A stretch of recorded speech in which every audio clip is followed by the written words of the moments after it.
પોર્ટની સિક્યુરિટીએ કસ્ટમનું board લગાવીને દારૂ લઈ જતા શખ્સને પકડી પાડ્યો છે. આ ઘટના કાલે મુન્દ્રામાં બની હતી, જ્યાં મુન્દ્રાના જરપરા ગામનો રહેવાસી સવરાજ બાતિયા નામના શખ્સ તેની સાથેના અન્ય એક વ્યક્તિ પાસેથી લાખો રૂપિયાનો દારૂ અને બિયરનો મોટો જથ્થો જપ્ત કરવામાં આવ્યો હતો.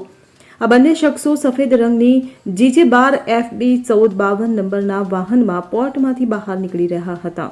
પોર્ટના સિક્યુરિટી અધિકારીઓએ નિયમિત ચેકિંગ દરમિયાન આ વાહનની તપાસ કરી, જેમાં તેમને શંકાસ્પદ પેકેજીસ તથા ખોખા મળી આવ્યા હતા. આરોપીઓ સામે કાયદાકીય કાર્યવાહી શરૂ કરવામાં આવી છે. Bureau report CN24 news. હવે જુઓ દેશ દુનિયાની તમામ ખબરો તમારી આંગળીના ટેરવે. ઉઠાવો મોબાઈલ અને Google Play Store પરથી ડાઉનલોડ કરો અમારી CN24 ન્યૂઝ મોબાઈલ એપ.